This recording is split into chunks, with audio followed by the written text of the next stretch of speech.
Hi to all. ఈరోజు క్లాస్లో ఈ వీడియోలో నేను డిస్కస్ చేయబోయే టాపిక్ ఏంటంటే ఓజోన్. ఓజోన్ అనగానే మనకు ఒక ఐడియా వచ్చేసి ఉంటుంది. సో ఓజోన్ అనేది మనకు ఎర్త్ పైన సర్టెన్ హైట్లో ఉన్నటువంటి ఎర్త్ అట్మాస్ఫియర్లో ఉన్నటువంటి వన్ ఆఫ్ ది లేయర్స్, ఒక లేయర్ ఉంటుంది, అదే ఓజోను. ఈ ఓజోన్ వల్ల సన్లైట్ అనేది డైరెక్ట్గా పడకుండా ఈ ఓజోన్ ఒక లేయర్ లాగా అడ్డుపడుతూ ఉంటుంది. కాబట్టి మనకు సన్ రేస్ అనేది, సన్లైట్ అనేది డైరెక్ట్గా మన మీద పడి మనకు ఇంపాక్ట్ కాకుండా ఒక లేయర్ లాగా, ఒక ప్రొటెక్షన్ లాగా యూజ్ అవుతుంది అనే విషయం అయితే మనకు తెలుసు అనమాట. సో ఆ లేయరే ఓజోన్ అనమాట. ఓజోన్ అంటే ఏంటో కాదండి, ఆక్సిజన్ యొక్క one of the allotropes form అని చెప్పొచ్చు అనమాట. ఆక్సిజన్ యొక్క one of the forms, allotropic form అని చెప్పొచ్చు. ఆక్సిజన్ నుంచి ఓజోన్ ప్రిపేర్ అవుతుంది, ఈ విషయం మనకు తెలుసు. మరి మనము ఓజోన్ గురించి ఎందుకు ఇక్కడ డిస్కస్ చేస్తున్నామంటే, ఇది కూడా 16th గ్రూప్ ఎలిమెంట్స్కి సంబంధించిన అన్నమాట. గ్రూప్ 16కి సంబంధించింది. గ్రూప్ 16లో ఆక్సిజన్, సల్ఫర్, సెలీనియం అవన్నీ ఉన్నాయి కదండి. సో ఆక్సిజన్ కాంపౌండ్ కాబట్టి ఓజోన్ గురించి మనము ఈ చాప్టర్లో డిస్కస్ చేస్తున్నాం అన్నమాట. సో ఇది ఇంటర్మీడియట్ సెకండ్ ఇయర్ కెమిస్ట్రీలో ఉన్నటువంటి పీ బ్లాక్ ఎలిమెంట్స్ అనే లెసన్లో ఉన్నటువంటి 16th గ్రూప్ ఎలిమెంట్స్కి సంబంధించినటువంటి టాపిక్. మరి ఓజోన్ గురించి మనం ఇక్కడ ఎందుకు డిస్కస్ చేయాల్సి వస్తుంది, మరి ఓజోన్ యూజెస్ ఏంటని ఒకసారి మనం గమనిస్తే, ozone uses number of uses ఉన్నాయి. సో ఓజోన్ అనేది ఒక ఆక్సిడైజర్ లాగా బాగా యూజ్ అవుతుంది. అంటే పక్కదాన్ని ఆక్సిడైజ్ చేసేస్తుంటుంది, పక్కదానికి ఆక్సిజన్ ఇచ్చేస్తుంటుంది అనమాట. సో ఒక ఆక్సిడైజర్గా బాగా యూజ్ అవుతుంది, లేదా ఆక్సిడైజింగ్ ఏజెంట్ అంటే ఇది రిడక్షన్లో పార్టిసిపేట్ చేస్తుంది అనమాట. అండ్ జెర్మిసైడ్గా అంటే జెమ్స్ని చంపడానికి, అండ్ డిస్ఇన్ఫెక్టెంట్. సో ఇన్ఫెక్షన్ కాకుండా డిస్ఇన్ఫెక్టెంట్గా మనకి యూజ్ అవుతుంది. అంటే ఇది కూడా లైక్ డిస్ఇన్ఫెక్టెంట్స్ అంటే జెమ్స్ని చంపేది అని చెప్పచ్చు అనమాట ఇది కూడా. తర్వాత స్టెరిలైజేషన్ ఆఫ్ వాటర్ను స్టెరిలైజ్ చేయడానికి, వాటర్ను క్లీన్ చేయడానికి, వాటర్ను ప్యూరిఫై చేయడానికి. అలాగే వాటర్ను ప్యూరిఫై చేయొచ్చు. అలాగే bleaching of starch, Ivory. So ఇలాంటి వాటిని స్టార్చ్, ఐవరీ, ఫ్లోరు, ఇలాంటి ఆయిల్స్, ఇలాంటి అన్నిటిని కూడా బ్లీచ్ చేయడానికి, క్లీన్ చేయడానికి యూజ్ అవుతూ ఉంటుంది. అండ్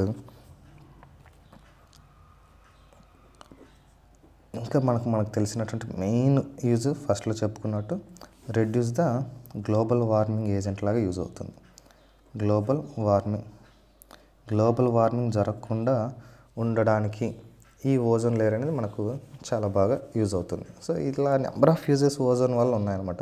సో మంచి ఆక్సిడైజర్గా, జెర్మిసైడ్గా, డిస్ఇన్ఫెక్టెంట్గా, స్టెరిలైజేషన్ ఆఫ్ వాటర్గా అంటే వాటర్ని స్టెరిలైజ్ చేయడం, క్లీన్ చేసుకోవడం, and starch, Ivory, floor, oils ఇలాంటి అన్నిటిని బ్లీచ్ చేయడానికి, మన గ్లోబల్ వార్మింగ్ను రెడ్యూస్ చేయడానికి, ఇలాంటి నెంబర్ ఆఫ్ యూజెస్ ఓజోన్ వల్ల ఉన్నాయన్నమాట. సో అందుకే ఓజోన్ గురించి మనం ఇక్కడ డిస్కస్ చేయడం జరుగుతుంది. మరి ఓజోన్ ఎలా సింథసైజ్ చేస్తాము, దాని ప్రాపర్టీస్ ఏంటి అనేది మనకు 8 మార్క్స్ క్వశ్చన్ అడుగుతారు అనమాట. సరే ఒకసారి ఓజోన్ ప్రిపరేషన్ చూస్తే, సింథసిస్ చూస్తే చాలా ఈజీగానే ఉంటుంది. సో దీని సింథసిస్ ఈజీగానే ఉంటాయి, ప్రాపర్టీస్ ఉంటాయి. 8 మార్క్స్ చాలా ఇంపార్టెంట్ క్వశ్చన్ అనమాట, చాలా ఈజీగా నేర్చుకునే క్వశ్చన్ ఇది. సరే ఒకసారి సింథసిస్ చూస్తే ఆక్సిజన్ను సో ఎలాంటి ఆక్సిజను, డ్రై అండ్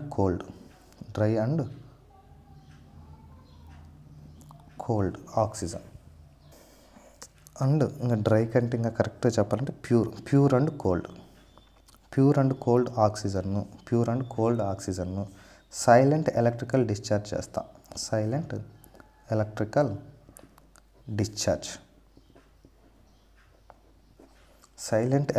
డిశ్చార్జ్ చేయడం వలన ఆక్సిజన్ను, ప్యూర్ అండ్ కోల్డ్ ఆక్సిజన్ను సైలెంట్ ఎలక్ట్రికల్ డిశ్చార్జ్ చేయడం వలన ఓజోన్ ఫామ్ అవుతుంది. ఆక్సిజన్ను సైలెంట్ ఎలక్ట్రికల్ డిశ్చార్జ్ చేయడం వల్ల ఓజోన్ ఫామ్ అవుతుంది. It is endothermic reaction. దీనికి మనం కొంత ఎనర్జీ ఇవ్వాల్సి ఉంటుంది.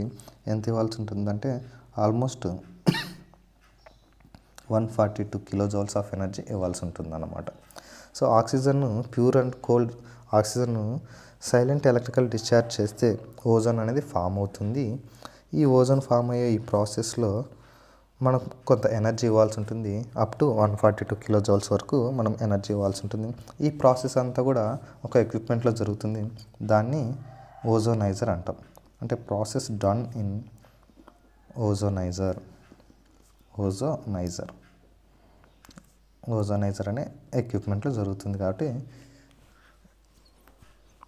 ఆ ప్రాసెస్ డన్ ఇన్ ఓజోనైజర్ అని చెప్తున్నాం అన్నమాట. మరి దీని ప్రాపర్టీస్ చూస్తే ఒక 7 ప్రాపర్టీస్ ఉన్నాయి. అన్నీ కూడా ఈజీ ప్రాపర్టీస్ అన్నమాట. అన్నీ కూడా ఈజీ ప్రాపర్టీస్.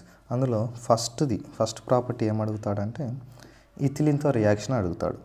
ఓజోన్ను ఇథిలిన్తో రియాక్ట్ చేస్తే ఏమవుతుంది?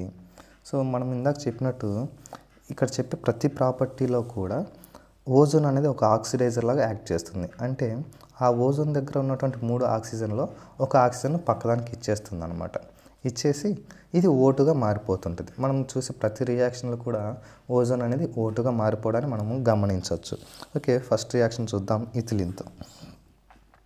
ఇథిలిన్తో రియాక్ట్ అయితే ethylene formula CH2 double bond CH2. Ethylene formula CH2 double bond CH2. Ethylene అనేది ఓజోన్తో రియాక్ట్ అయితే లేదా ఓజోన్ ఇథిలిన్తో రియాక్ట్ అయితే ఇథిలిన్ ఓజోనైడ్ ఫామ్ అవుతుంది. 3 ఆక్సిజన్స్ ఉన్నాయి కదండి. 3 ఆక్సిజన్, ఇక్కడ ఒక ఆక్సిజన్, ఇక్కడ ఒక ఆక్సిజన్, ఇక్కడ ఒక ఆక్సిజన్ వచ్చేస్తుంది. ఇలా ఫామ్ అవుతుంది.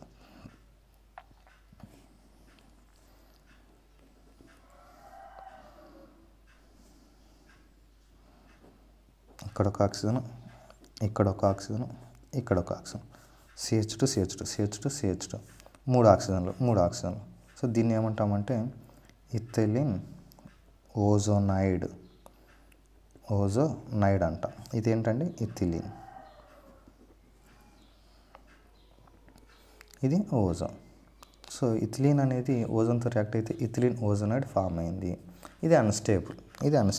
సో వెంటనే హైడ్రాలిసిస్ జరిగి in the presence of zinc వాటర్తో రియాక్ట్ అవుతుంది. In the presence of zinc ప్రెజెన్స్లో వాటర్తో రియాక్ట్ అయ్యేసి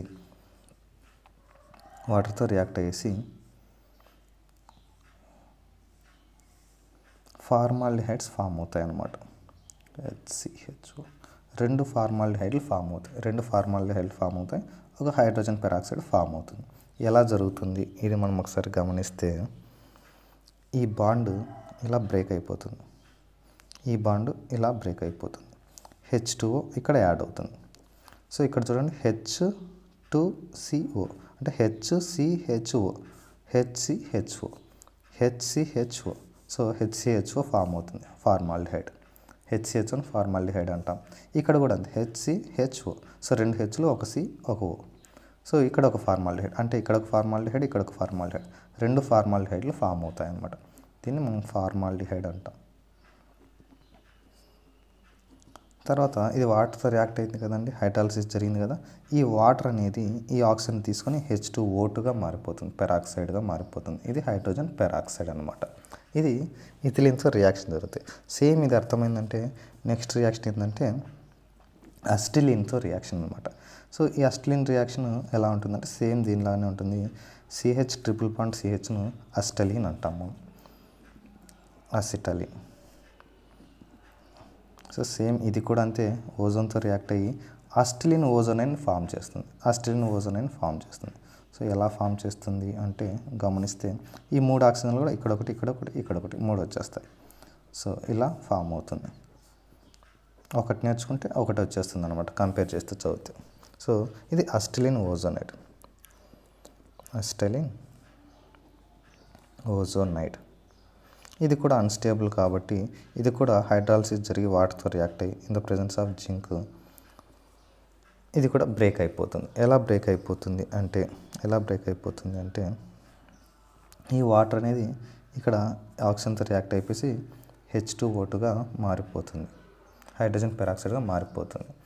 మరి ఇది కూడా ఇక్కడ బాండ్ బ్రేక్ అయిపోయి CHO బాండ్ CHOగా మారుతుంది. అంటే CHO బాండ్ CHO. సో దీన్ని నేను ఇలా రాశాను. సో ఇక్కడ ఉన్నదాన్ని ఇలా రొటేట్ చేశాను అనమాట. ఇక్కడ ఉన్న CHని ఇక్కడ రాశాను. Okay, so CHO bond CHO CHO bond CHO, CHO bond CHO ఇలా రాశాను అనమాట. సో దీన్ని మనం ఏమంటామంటే గ్లైఆక్సాల్ అంటాం. గ్లైఆక్సాల్ అంటాం. సో ఇథిలీన్ ఓజోనైడ్ హైడ్రాలసిస్ జరిగి ఫార్మాల్డిహైడ్ ఫామ్ అయింది. అసిటిలిన్ ఓజోనైడ్ హైడ్రాలసిస్ జరిగి గ్లైఆక్సాల్ ఫామ్ అయింది. హైడ్రోజన్ పెరాక్సైడ్ కామన్గా ఫామ్ అయింది. ఈ రెండు సిమిలర్గా ఉన్నాయి చూడండి, ఒకటి నేర్చుకుంటే ఒకటి అనమాట. ఈ రెండు ఆల్రెడీ మనం ఫస్ట్ ఇయర్లో నేర్చుకుని ఉంటాము. ఇథిలిన్ ప్రాపర్టీస్లోను ఎసిటిలిన్ ప్రాపర్టీస్లోను ఆల్రెడీ మనం డిస్కస్ చేసి ఉంటాము. నేర్చుకునే ఉంటాం అనమాట. అవే ఇక్కడ వస్తాయి. మరి ఇంకొక ప్రాపర్టీ కనుక చూస్తే పొటాషియం అయోడైడ్తో రియాక్షన్. మరి పొటాషియం అయోడైడ్తో డైరెక్ట్గా రియాక్ట్ కాదు, కానీ పొటాషియం హైడ్రాక్సైడ్ సొల్యూషన్తో రియాక్ట్ అవుతుంది. అంటే సొల్యూషన్ అంటే వాటర్. పొటాషియం అయోడైడ్ సొల్యూషన్తో రియాక్ట్ అవుతుంది అనమాట. అంటే మాయిస్ట్ లిక్విడ్ ఫేజ్లో రియాక్ట్ అవుతుంది, మాయిస్ట్ కండిషన్లో రియాక్ట్ అవుతుంది. రియాక్ట్ అయ్యేసి ఓజోన్తో పొటాషియం అయోడైడ్ అనేది మాయిస్ట్ కండిషన్లో ఓజోన్తో రియాక్ట్ అయ్యేసి ఏం ఫామ్ అవుతుంది అంటే పొటాషియం హైడ్రాక్సైడ్ ఫామ్ అవుతుంది. అయోడిన్ అనేది సపరేట్ అయిపోతుంది. అండ్ ఆక్సిజన్ అనేది O2గా మారిపోతుంటుంది.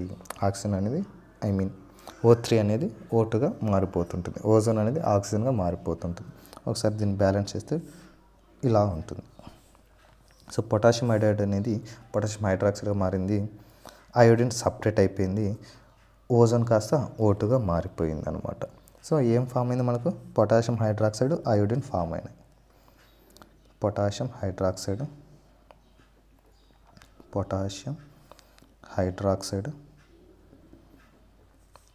అయోడిన్ ఫామ్ అయ్యాయి. ఇక్కడ ఆక్సిజన్ అనేది రిలీజ్ అవుతుంది. ఇదేంటంటే పొటాషియం అయోడైడ్.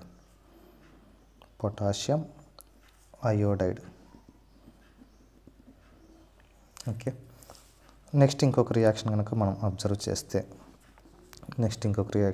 చేస్తే lead sulphide. So lead sulphide అనేది బ్లాక్ కలర్లో ఉంటుంది. బ్లాక్ లెడ్ సల్ఫైడ్ అనమాట. ఇది ఓజోన్తో రియాక్ట్ అయ్యేసి 4 యూనిట్స్ ఆఫ్ ఓజోన్తో రియాక్ట్ అయ్యేసి లెడ్ సల్ఫేట్గా మారిపోతుంది. ఇది వైట్ అనమాట. సో బ్లాక్ కాస్త వైట్గా మారిపోతుంది అనమాట. వైట్ లెడ్ సల్ఫేట్గా మారిపోయింది. రిమైనింగ్ ఆక్సిజన్స్ మిగిలిపోయి ఉంటాయి. 4 ఆక్సిజన్స్ రిలీజ్ అయిపోయి ఉంటాయి అన్నమాట. అంటే ఏం జరిగింది? ఓజోన్ కాస్త ఆక్సిజన్గా మారింది. ఇక్కడ కూడా ఓజోన్ కాస్త ఆక్సిజన్గా మారింది. సో అందుకే దీన్ని ఆక్సిడైజర్ అని చెప్పాను అనమాట. సో దీనికి పక్కదానికి ఆక్సిజన్లు ఇచ్చేస్తూ ఉంటుంది కాబట్టి ఇది ఆక్సిడైజర్ అని చెప్పొచ్చు, ఆక్సిడైజింగ్ ఏజెంట్ అని చెప్పొచ్చు. లేదా ఇది రిడక్షన్లో పార్టిసిపేట్ చేసి O3 కాస్త O2గా మారింది అని చెప్పొచ్చు అనమాట. నెక్స్ట్ ఇంకో రియాక్షన్ చూస్తే నైట్రిక్ ఆక్సైడ్తో NOను మనం నైట్రిక్ ఆక్సైడ్ అంటాం. సో ఈ నైట్రిక్ ఆక్సైడ్తో రియాక్ట్ అయ్యేసి ఓజోన్ ఏం ఫామ్ చేస్తుందంటే నైట్రోజన్ డయాక్సైడ్ను ఫామ్ చేస్తుంది. ఆక్సిజన్ను రిలీజ్ చేస్తుంది అన్నమాట. చూడండి, నైట్రిక్ ఆక్సైడ్ కాస్త ఓజోన్తో రియాక్ట్ అయ్యి నైట్రోజన్ డయాక్సైడ్ని ఫామ్ చేసింది.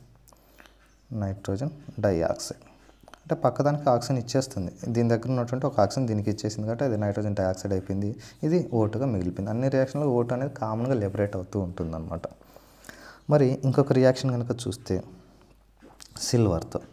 సిల్వర్ మెటల్తో రియాక్ట్ అయ్యేసి ఓజోను 2 యూనిట్స్ ఆఫ్ సిల్వర్ మెటల్తో రియాక్ట్ అయ్యేసి Ag2O గా మారుతుంది అనమాట. సిల్వర్ ఆక్సైడ్ అంటే ఒక ఆక్సిజన్ దీనికి ఇచ్చింది, ఇంకా ఆక్సిజన్ అనేది రిలీజ్ అయిపోతుంది. సో ఓజోన్ దగ్గర ఉన్నటువంటి 3 ఆక్సిజన్లో ఒక ఆక్సిజన్ దీనికి ఇచ్చేసి సిల్వర్ ఆక్సైడ్గా మారిపోయింది. ఆక్సిజన్ అనేది రిలీజ్ అయిపోయింది అనమాట. ఇది సిల్వర్ ఆక్సైడ్ అంటే పక్కదాన్ని ఆక్సిడైజ్ చేసేసింది కదా. అండ్ ఇలాంటిది సిమిలర్ రియాక్షన్ ఇంకొకటి ఉంది. సో సిల్వర్ అనేది ఓజోన్తో రియాక్ట్ అయ్యి సిల్వర్ ఆక్సిజన్ ఎలా ఫామ్ అయ్యాయో సేమ్ ఇలాంటి రియాక్షన్ ఇంకొకటి ఉంది ఇంకొక మెటల్తో. అది మెర్క్యూరీ అనమాట. సో మెర్క్యూరీ మెటల్తో Hg అంటే హైడ్రార్జిరం, లాటిన్ నేమ్. మెర్క్యూరీ అనేది మన కామన్ నేమ్. సో మెర్క్యూరీతో ఓజోన్ అనేది రియాక్ట్ అయ్యేసి సేమ్ ఇక్కడ సిల్వర్ ఆక్సైడ్ ఎలా ఫామ్ అయిందో మెర్క్యూరీ ఆక్సైడ్ కూడా అలాగే ఫామ్ అవుతుంది. దీన్ని మెర్క్యూరస్ ఆక్సైడ్ అంటాం అన్నమాట. ఇక్కడ మెర్క్యూరీ కాస్త ఓజోన్తో రియాక్ట్ అయ్యేసి మెర్క్యూరస్ ఆక్సైడ్ అనేది ఫామ్ అవుతూ ఉంటుంది, ఆక్సిజన్ను రిలీజ్ చేస్తుంది. దీన్ని మెర్క్యూరస్ ఆక్సైడ్ అంటాం అన్నమాట. సో ఎందుకంటే మెర్క్యూరీకి 2 వేలెన్సీలు ఉంటాయి, అస్ ఇక్. అస్ అంటే తక్కువ వేలెన్సీ, ఎక్కువ అంటే ఇక్ వేలెన్సీ అనమాట. సో మెర్క్యూరీకి Hg+1 Hg+2 అనే 2 పాసిబిలిటీస్ ఉంటాయి. +1 వచ్చిందంటే మెర్క్యూరస్ అంటాము, +2 వచ్చిందంటే మెర్క్యూరిక్ అంటాం. ఇక్కడ ఆక్సిజన్కు -2 అంటే 2 మెర్క్యూరీలకు కలిపి ఒక్కొక్క దానికి +1 ఉండాలి. అంటే +1 వచ్చింది కాబట్టి ఇది అస్, ఇది ఇక్. ఇది +1 వచ్చింది కాబట్టి అస్, కాబట్టి దీన్ని మెర్క్యూరస్ ఆక్సైడ్ అంటాం అన్నమాట. మెర్క్యూరస్ ఆక్సైడ్, ఇంకా అక్కడ ఆక్సిజన్ రిలీజ్ అయిపోయింది. So these are the 7 reactions, important reactions. మరి దీన్నే ఈ రియాక్షన్ మనం ఏమంటాము అంటే, ఈ యొక్క రియాక్షన్ మెర్క్యూరీ రియాక్షన్ మనం ఏమంటామంటే టెయిలింగ్ ఆఫ్ మెర్క్యూరీ రియాక్షన్ అంటాం. ఏంటి టెయిలింగ్ ఆఫ్ మెర్క్యూరీ? చాలా ఇంపార్టెంట్ క్వశ్చన్, 2 మార్క్స్కి ఇది. టెయిలింగ్ ఆఫ్ మెర్క్యూరీ అంటాం. టెయిలింగ్ ఆఫ్ మెర్క్యూరీ రియాక్షన్ అంటే ఏంటి అంటే, యాక్చువల్గా మెర్క్యూరీ అనేది గ్లాస్ వాల్స్ పైన, టెస్ట్ ట్యూబ్లో ఉన్నటువంటి టెస్ట్ ట్యూబ్ గ్లాస్ వాల్స్ పైన అతుక్కోదన్నమాట, పేస్ట్ కాదు, కాంటాక్ట్ కాదు. ఎందుకంటే దాని కాంటాక్ట్ యాంగిల్ ఎక్కువగా ఉంటుంది సర్ఫేస్ ఫినామినా బేస్ చేసుకొని. సో మెర్క్యూరీ అనేది దానికి కాంటాక్ట్ కాదు కాబట్టి, దానిపైన అక్యుములేట్ కాదు, దానికి టచ్ కాదు, దానికి పేస్ట్ కాదు, అతుక్కోదు. కాబట్టి మెర్క్యూరీ ఎందుకు అతుక్కోదు అంటే మెర్క్యూరీ కాంటాక్ట్ యాంగిల్ ఎక్కువగా ఉంటుంది. మరి అలాంటి మెర్క్యూరీ కూడా ఆ మెర్క్యూరీని టెస్ట్ ట్యూబ్లో తీసుకొని దానికి ఓజోన్ పంపిస్తే ఆ మెర్క్యూరీ అనేది ఆ టెస్ట్ ట్యూబ్ వాల్స్ పైన అతుక్కోవడం జరుగుతుంది, పేస్ట్ కావడం, స్టిక్ కావడం జరుగుతుంది అన్నమాట. సో అంటే నాన్ స్టిక్కబుల్ మెర్క్యూరీ కాస్త ఆ వాల్స్ పైన, టెస్ట్ ట్యూబ్ వాల్స్ పైన, గ్లాస్ వాల్స్ పైన స్టిక్ అవ్వడం జరుగుతుంది. సో అట్లా స్టిక్ అయ్యే ఆ ప్రాసెస్ని ఏమంటామంటే టెయిలింగ్ ఆఫ్ మెర్క్యూరీ అంటాం అన్నమాట. ఇనిషియల్గా మెర్క్యూరీ అనేది టెస్ట్ ట్యూబ్ వాల్స్ పైన స్టిక్ కాదు, దానికి ఓజోన్ కలిపితే అది టెస్ట్ ట్యూబ్ వాల్స్ పైన స్టిక్ అవుతుంది, అతుక్కుంటుంది, లేయర్స్ లాగా అతుక్కుంటుంది. సో ఆ లేయర్స్ లాగా అతుక్కునేది ఏంటంటే మెర్క్యూరస్ ఆక్సైడ్ అనమాట. మెర్క్యూరస్ ఆక్సైడ్ లాగా ఫామ్ చేసి దానిపైన అతుక్కుంటుంది. ఈ ఫినామినా అంతా మనం ఏమంటామంటే టెయిలింగ్ ఆఫ్ మెర్క్యూరీ అంటాం. సో ఇదండి ఓజోన్కి సంబంధించినటువంటి సింథసిస్ ప్రాపర్టీస్. ఒకసారి చూద్దాం మళ్ళీ.